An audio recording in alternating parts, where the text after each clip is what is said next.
नमस्कार। तबसरा आज दोपहर तक में एक बार फिर आपका स्वागत है और मैं हूं हर्षपाल गुप्ता और मेरे साथ हैं वरिष्ठ पत्रकार सतीश वर्मा जी। सतीश जी, आज से जो किशोर हैं, जो युवा 15 साल से ऊपर, उनका टीकाकरण शुरू हो गया। ये सबसे बड़ी खबर है। उनके बच्चों में भी बहुत उत्साह है। और दूसरी, आज गुरुपुर्ब है और बहुत ही श्रद्धा और प्रेम के साथ आज नगर कीर्तन जो है जम्मू में निकाला गया है। और तीसरी जो है, सरहद पर पाकिस्तान की ओर से साजिश जारी है। आज घुसपैठिया एक मारा गया है, ड्रग्स और बहुत से हथियार बरामद हुए। इस पे हम चर्चा करेंगे। और जम्मू कश्मीर को लेकर एक और बहुत बड़ी खबर है। लेफ्टिनेंट गवर्नर ने कहा है कि पुलिस के अंदर जो काली भेड़ें हैं उनके ऊपर नजर रखी जाएगी, उन्हें निकाला जाएगा। तो सबसे हम पहले चर्चा करते हैं कि आज टीकाकरण जो है वो शुरू हो गया है और उनके लिए स्कूलों में इंतजाम किया गया है। लेफ्टिनेंट गवर्नर ने सबसे पहले government high secondary school for boys Jammu में इसकी शुरुआत की। उसके बाद जितने भी स्कूल हैं उन स्कूलों के अंदर ही आज जो है टीकाकरण जो है शुरू हो गया। और किशोरों में, लड़कों में बहुत ही उत्साह है। एक तो वो 2 साल से उन्होंने स्कूल का मुंह नहीं देखा था, इसी बहाने से आज उन्होंने टीकाकरण करवाने के लिए स्कूल का मुंह देखा है और वहां से उनको अपने दूसरे दोस्त और साथी भी मिले हैं, क्लास फेलो मिले हैं और मैडम जो उनकी टीचर्स हैं वो भी मिली हैं। लेकिन सबसे बड़ी बात यह है, टीकाकरण शुरू हो गया। ये एक अच्छी खबर है ताकि आने वाले दिनों में कोरोना को लेकर जो युवाओं के लिए डर बना हुआ था वो थोड़ा कम हो जाएगा। नहीं, आपने बिल्कुल ठीक कहा। आपको याद होगा करीब एक पखवाड़ा पहले प्रधानमंत्री नरेंद्र मोदी ने राष्ट्र के नाम संदेश दिया था। ओमिक्रॉन जो नया वेरिएंट आया है कोविड-19 का, उसको ध्यान में रखते हुए उन्होंने लोगों को एडवाइस भी किया था कि social distancing, mask, hand sanitizer करना। उसके अलावा उन्होंने कहा था कि जो किशोर हैं जो रह गए हैं अभी तक टीका से 15 से 18 वर्ष आयु के वर्ग के, उनका पूरे देश में टीकाकरण पूरे देश में शुरुआत हो गई है। और हमारे प्रदेश में जम्मू कश्मीर में माननीय उपराज्यपाल मनोज सिन्हा ने शुरुआत की है।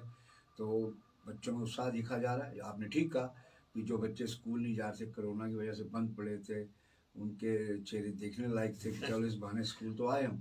तो कहने का मतलब ये कि एक बड़ा अच्छा प्रयास है एहतियात के तौर पर। और फिर भी हम ये जरूर कहेंगे, आदर्श जी, आप भी देखते हैं बाज़ारों में, हम भी देखते हैं, और नगरीय बस सेवा जो यहाँ मेटाडोर है, हम बार बार कह चुके हैं प्रशासन क्यों नहीं इन चीज़ों को सख्ती से लेता। तो आधे से ज़्यादा लोग अभी भी बिना मास्क और सोशल डिस्टेंस। आप इतवार को चले जाइए कनक मंडी या पुरानी मंडी या शालामार, जो बाजार लगा होता है, आदमी पे आदमी चढ़ा होता है। मतलब कोई सोशल डिस्टेंसिंग का कोई सिस्टम ही नहीं है। उल्टा आधों ने मास्क ही नहीं लगाया, हैंड सैनिटाइजर की तो बात छोड़ दो।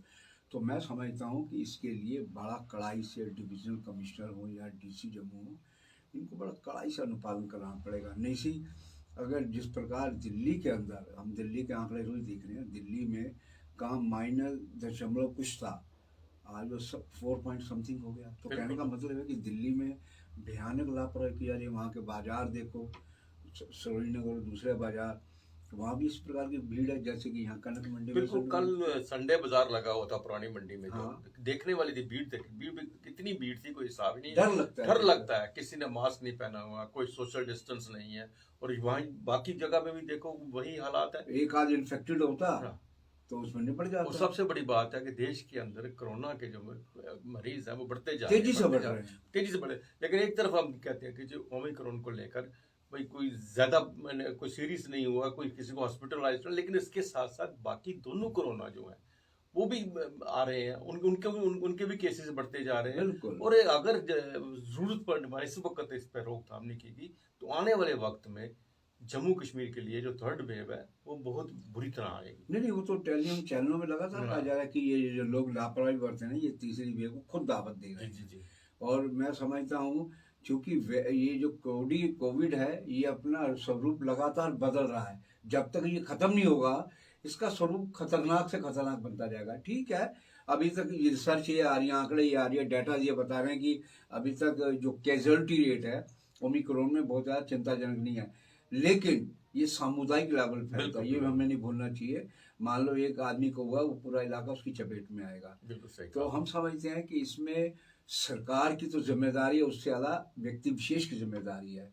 हम ही अगर लापरवाह होंगे तो सरकार हमें आके थोड़ा मास्क लगाएगी हमारे मुंह बिल्कुल पे, बिल्कुल। या हमारे यहाँ थोड़ा दौड़ाएगी। ये लोगों की जिम्मेदारी है, और लोग अभी इतनी लापरवाही कर रहे हैं, जबकि इस पिछले साल हमने मौत का तांडव देखा है। शहर जाता था आदमी, जब एम्बुलेंस की फू फू करती बिल्कुल गाड़ियां बिल्कुल निकलती बिल्कुल थी, सही कहा आपने। एकदम धड़कनें बढ़ जाती थी। एक बड़ा डर और भयावह दौर से हम निकल के आए हैं।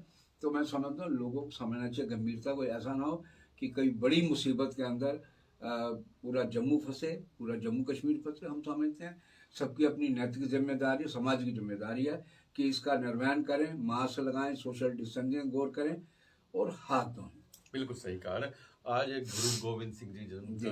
प्रकाश उत्सव पर एक बहुत ही भव्य और श्रद्धा पूर्वक जो नगर कीर्तन का आयोजन किया गया था, वो बीबी चांद को पे श्रद्धालुओं ने उनके लिए इंतजाम किए गए थे, बिल्कुल। और उसके साथ साथ सड़क के दोनों ओर श्रद्धालु खड़े थे और बहुत ही श्रद्धा के साथ नमन कर रहे थे। आज बिल्कुल बड़ा मन को छूने वाला माहौल होता है ये, जब नगर कीर्तन निकलता है, पूरे देश में निकल रहा है। हम तो अगर जम्मू कश्मीर में बात करें तो आप देखिए अभी माँ वो चांदकोर गुरुद्वारे से लेकर, और कितना बड़ा रास्ता है नानगर नगर का, दोनों तरफ श्रद्धालुओं की अपार भीड़, और जगह जगह कोई फ्रूट बांट रहा है, बिल्कुल कोई बिल्कुल चाय दे रहा है, कोई बिस्किट दे रहा है।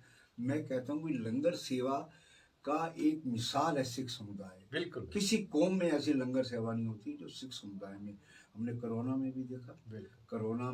कोरोना छोड़िए, दिल्ली में जो जंतर मंतर पे लोग धरना प्रदर्शन करते हैं, इवन किसान आते थे, उनका भी लंगर गुरुद्वारा बंगला साहिब से आता था। जो गुरु नानक देव महाराज जो पहले सिख गुरु थे, उन्होंने जो लंगर सेवा, वंड खाओ खंड खाओ, उनका जो लंगर सेवा का एक मकसद था, आज कितने साल बीत गए, लेकिन सिख समुदाय अभी भी अपने गुरुओं की प्रेरणा को अपने नतमस्तक करता हुआ मान रहा है। और मैं कहता हूँ ये अपने आप में बड़ी अनूठी मिसाल है।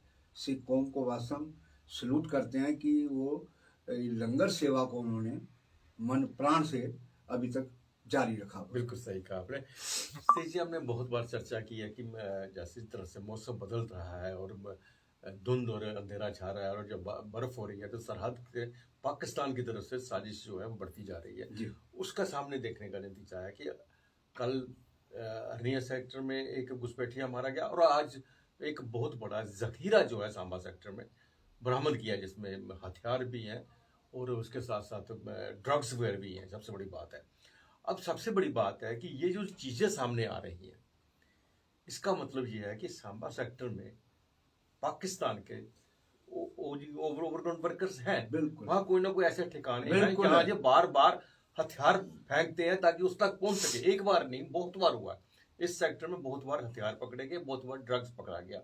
तो इस सेक्टर के अंदर कहीं ना कहीं ये चिंता का विषय है कि वहां पे सक्रिय है हमारे जो देशद्रोही, वहां पे बहुत से सक्रिय हैं।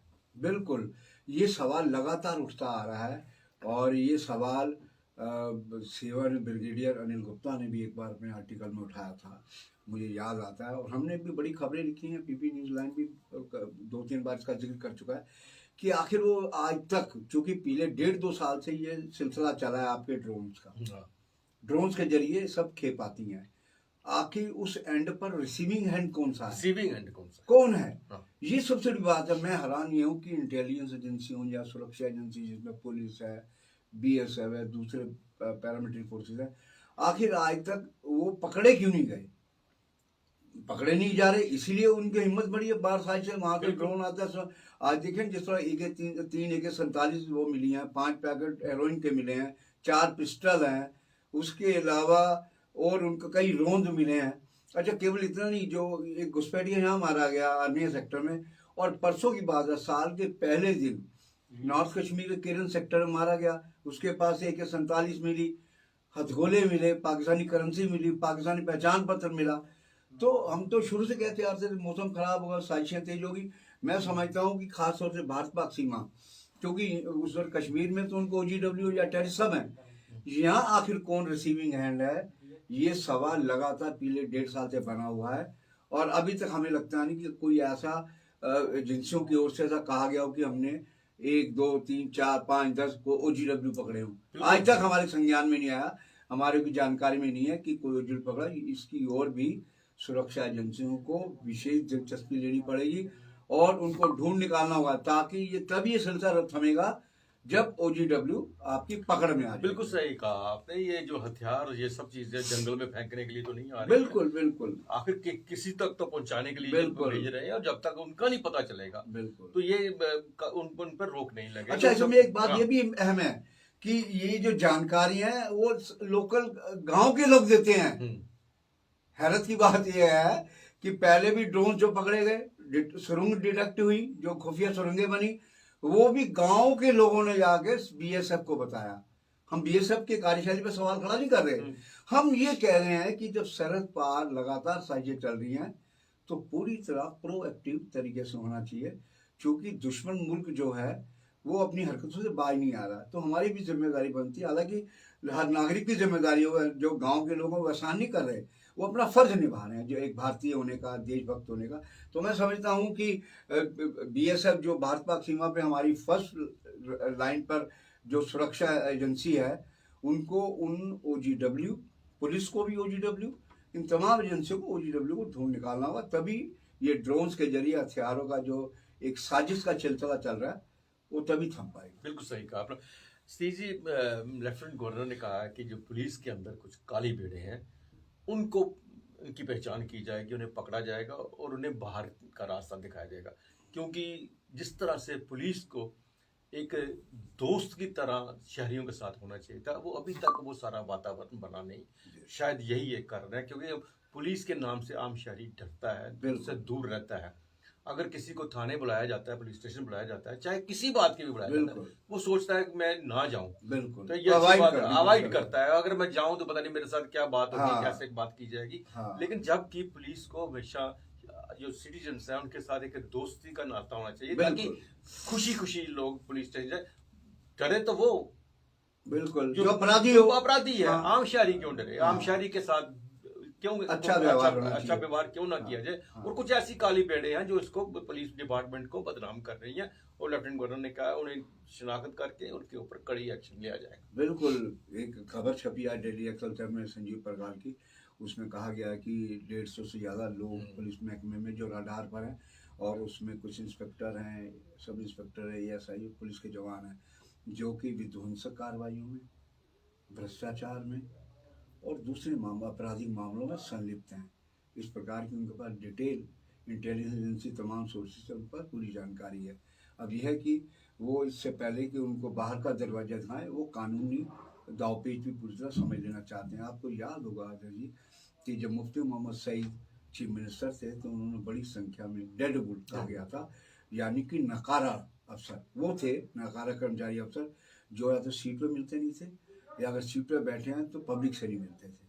तो उन लोगों को उन्होंने बड़ी संख्या में निकाल दिया था, लेकिन वो कानून का सहारा लेकर फिर वापस अपनी सीटों पे आके बैठ गए थे। तो इसलिए उन तमाम घटनाओं को याद रखते हुए जो लेफ्टिनेंट गवर्नर मनोज सिन्हा का शासन है, नेतृत्व वाला, वो शासन अपने हाथ पुख्ता कर लेना चाहता है, फुल प्रूफ करना चाहता है कि इन पुलिस वालों के खिलाफ अगर हम जिस दिन कड़ी कार्रवाई करेंगे तो कहीं अदालत के जरिए दोबारा नहीं क्वेश्चन। आपको याद होगा एक DSP देवेंद्र सिंह पकड़ा गया, किस पर 2 आतंकियों के साथ, दोनों आतंकी कमांडर थे और श्रीनगर से वो जम्मू की तरफ आ रहे थे।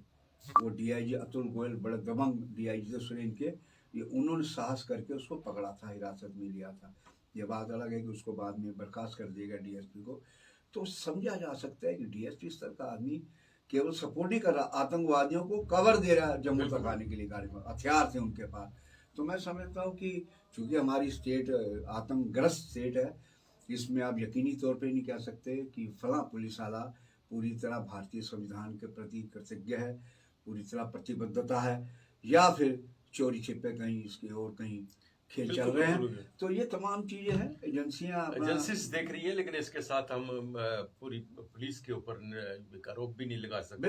बिल्कुल वो भारतीय जो जितने भी अर्धसैनिक बल है उनके साथ कंधे से कंधा मिला के चल रही है, और बहुत से शहीद हुए हैं। पुलिस के जो जवान शहीद हुए हैं, बहुत से सफल ऑपरेशन भी इन्होंने किए हैं, लेकिन कुछ एक ऐसे हैं जिनकी वजह से जो डिपार्टमेंट को बदनाम कर रहे हैं, उनके अगेंस्ट एक्शन होना भी चाहिए, और एक अच्छा कदम है, कल को होता है। बिल्कुल। तो यह था तबसरा आज दोपहर तक का। बाकी खबरों के लिए आप देखते रहें PP न्यूज़ लाइव। नमस्कार। नमस्कार।